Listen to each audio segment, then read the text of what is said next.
Menjadi orang soleh itu bagus, tapi kita ketika merasa lebih soleh dari yang lain, mohon maaf, perasaan lebih itu akan berbahaya bagi dirinya.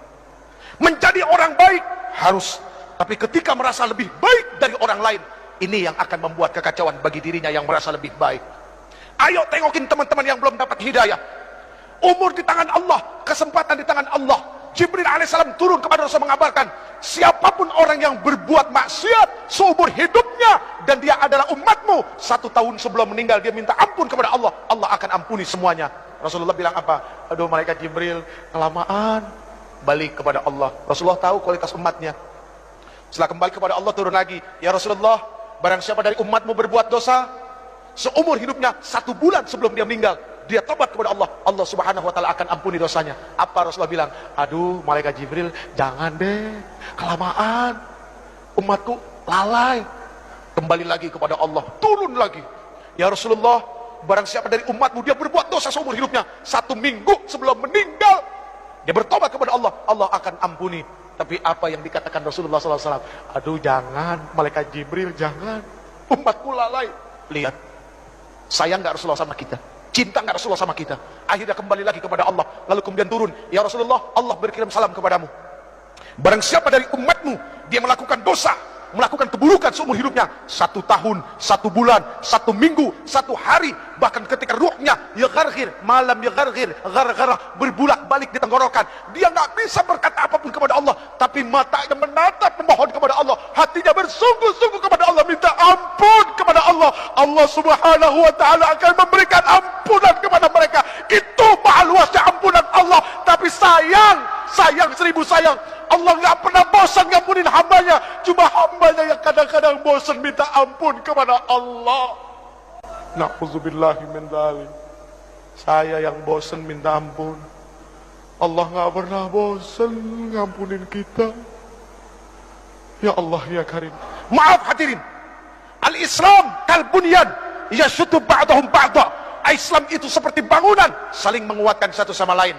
Ada yang bagiannya seperti pasir, ada yang bagiannya seperti kerikil, ada yang bagiannya seperti air, ada yang bagiannya seperti batu koral, dan ada yang bagiannya seperti semen. Semen jangan sombong karena mentang-mentang mahal daripada pasir.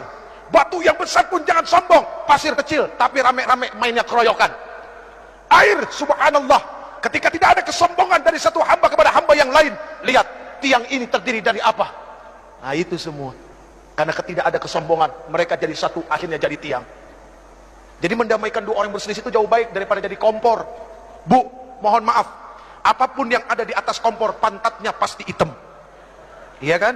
Penggorengan ditaruh di atas kompor, pantatnya hitam. Jadi jangan jadi kompor, tiup sana, tiup sini. Kok seneng amat ya? Na'udzubillahi min dzalik. Yang terakhir, ini udah berbusa ibu. Yang terakhir, wa ikramul jar wal yatim, memuliakan tetangga dan anak yatim. Al muslim man salimal muslim bilisani wa yati. Muslim itu adalah orang yang bisa menyelamatkan muslim yang lainnya, atau ketika muslim yang lainnya itu selamat dari apa? Dari mulut dan lidahnya. Kecintaannya kepada tetangga, rasa kasih sayangnya kepada orang-orang fakir, itu sangat luar biasa. Maaf, mohon maaf, jangan tersinggung. Yang kaya, tolong engkau ingat, tidak akan pernah ada kalimat kaya kalau tidak ada miskin. Artinya apa? Kenapa engkau disebut orang kaya? Karena ada orang miskin, makanya engkau disebut orang kaya. Coba kalau semuanya orang punya harta, apa disebut orang kaya? Enggak, semuanya sama. Adanya kaya kan ada yang miskin. Ya udah ya.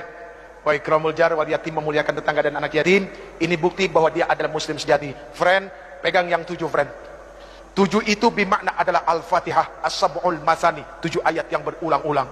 7 itu berarti adalah hari dari Jumat sampai Kamis. 7 itu berarti adalah lapis langit. 7 itu berarti adalah lapis bumi. 7 itu berarti adalah 7 benua. Dan 7 itu berarti adalah 7 keajaiban dunia. Tawaf berputar 7 kali, sa'i berbolak-balik 7 kali, dan ada 7 kerikil lontaran jumrah. Pegang yang 7, artinya baca Fatihah sebanyak-banyaknya, karena Allah subhanahu wa ta'ala tidak akan pernah menggantikan Al-Fatihah dengan surat apapun di dalam salat. Bahkan la salat liman lam yaqra'u bi Fatihatil Quran, tidak akan dikatakan orang itu salat kalau dia tidak membaca Al-Fatihah. Genggam Fatihah, baca laqad ja'akum. Insya Allah setiap keluar rumah harus yakin Allah bersama kita. Segala apapun keburukan tidak akan pernah menimpa bangsa ini. Baik hadirin yang dimuliakan Allah, mari kita baca Ummul Quran suratul Fatihah. Yang pertama untuk para orang tua kita yang telah melahirkan kita, yang telah begitu besar pengorbanannya kepada kita, hartanya, jiwa raganya, semuanya untuk kita, anak-anaknya yang masih hidup. Semoga Allah Subhanahu wa taala berikan kesehatan lahir batin buat mereka, amin. Semoga Allah Subhanahu wa taala mudahkan segala urusan yang akan menyusahkan mereka, dan semoga Allah Subhanahu wa taala menghalalkan rezekinya. Itu yang paling penting, bukan membanyakkan rezeki tapi dari yang haram, tapi menghalalkan rezeki biarpun itu sedikit dan berkahnya, subhanallah. Lalu untuk para alim ulama, guru-guru kita, ya, ketua MUI kita juga yang katanya masih sakit, setahun yang lalu kena stroke. Semua guru-guru kita dari TK sampai SMA, dosen-dosen kita, ya, guru-guru kursus, siapapun yang pernah memberikan ilmunya kepada kita, semoga Allah Subhanahu wa taala tentamkan perut mereka, ya, Allah tenangkan hati mereka, dan mereka menjadi orang-orang yang istiqamah dan orang-orang yang begitu sangat mulia di sisi Allah. Kemudian untuk para pemimpin kita yang sudah begitu dahsyat menanggung amanah di pundak mereka, ayo kita bantu ringankan pundak mereka, ya. Semoga Allah Subhanahu wa taala terus senantiasa memberikan taufik, hidayah dan inayahnya kepada para pemimpin kita, amin ya rabbal alamin. Al-Fatihah. أعوذ بالله من الشيطان الرجيم بسم الله الرحمن الرحيم الحمد لله رب العالمين الرحمن الرحيم مالك يوم الدين إياك نعبد وإياك نستعين اهدنا الصراط المستقيم صراط الذين أنعمت عليهم غير المغضوب عليهم ولا الضالين.